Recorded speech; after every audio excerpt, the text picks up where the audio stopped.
the Avantco 3500W Induction Burner. What do I think of it, and how well does it work in a brewery? Coming up.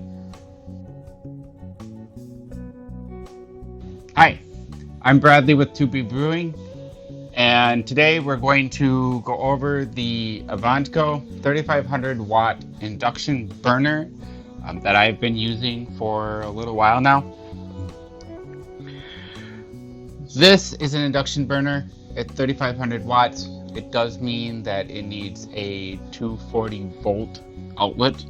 That means it needs a NEMA 6-20p outlet.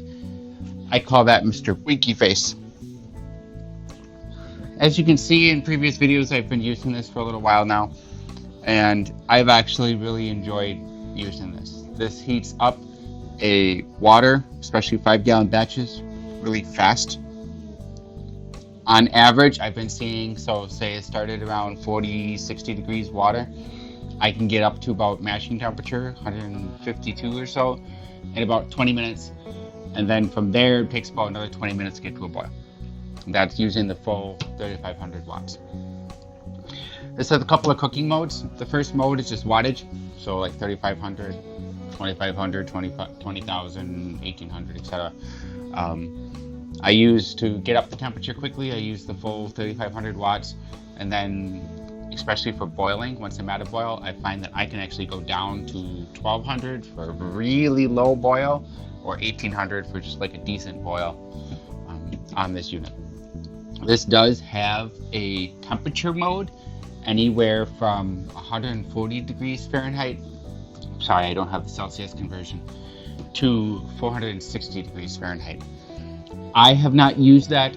I assume it outputs that temperature, and then its assumption is that what it's touching will continue to reach that temperature. This does have a timer button that goes with it.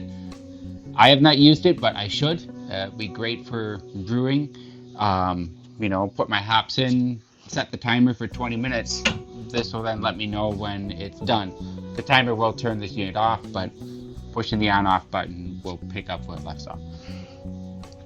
As an induction burner, the cooktop only gets hot from the heat conduction from the item on the pot or pan on top of it. Induction is using magnetic waves reference to heat the metal in your pot directly, so you actually are more efficient in your heating style.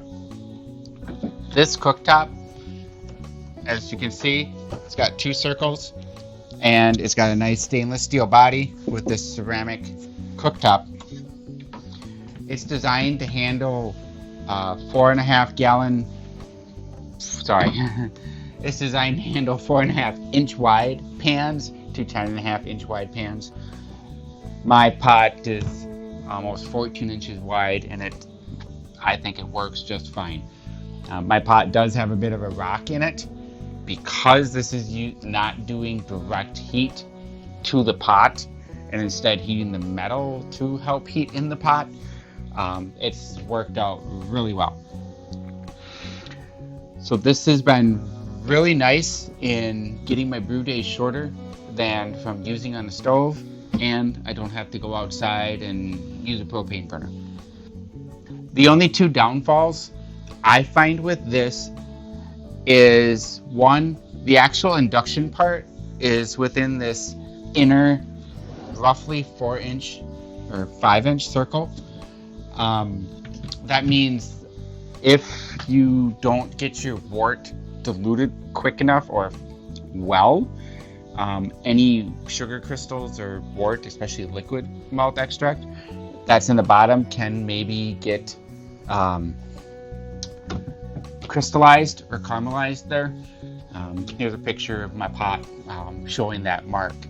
So that's one downfall I don't like, is that it's so tight, but that's because of the design for this burner. The only other downfall is this unit, as beefy as it looks, is rated to 110 pounds.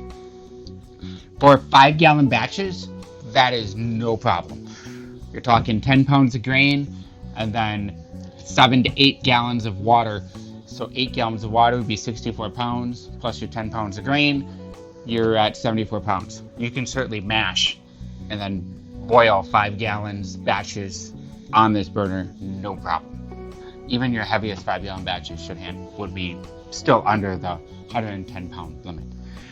The downfall of that was if you take that same recipe and you can bump it up to a 10-gallon batch, now I'm sitting at over 140 pounds.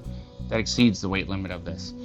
So if you were to use this burner in a 10-gallon batch size, you're going to need to use a 2-vessel system where this would be one or the heating element, and then you'd be cycling water through your grain in a different vessel to handle all of that. Now, once you have your grain removed, you should be able to put the whole 10-gallon pot on top of this. But even then, depending on how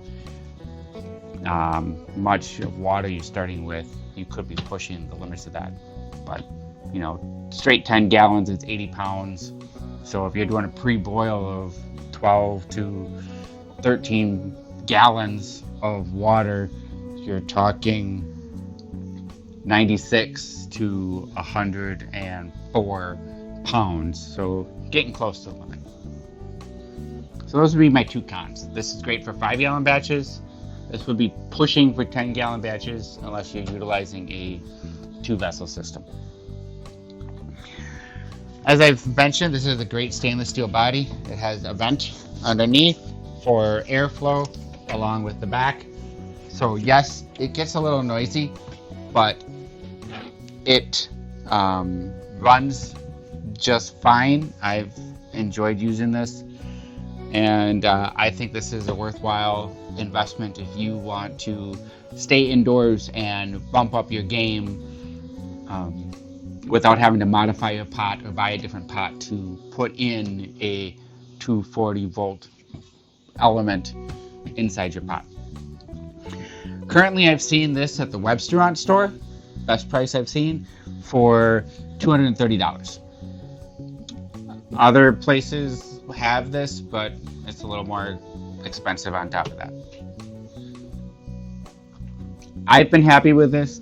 I am going to continue using this, and I've enjoyed using this Avantco 3500W Induction Burner. This is about 3.5 gallons of water at around 55 or 55 Fahrenheit or 12 degrees C. Let's find out how long it takes to get to 152 or approximately 66 degrees C.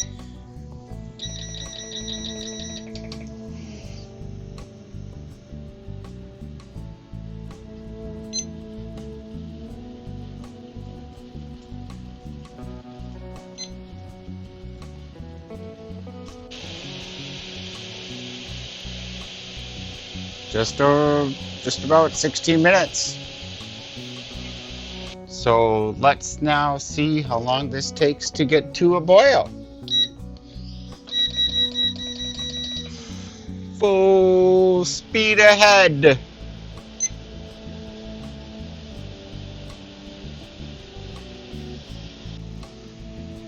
We have just started to reach a boil, and it's been 9 minutes.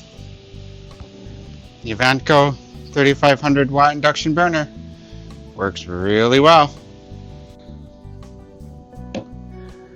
Thanks for watching, and if you like this video, give it a thumbs up. If you want to be notified of more, please hit subscribe. I'm Bradley with Brewing. I'll see you next time.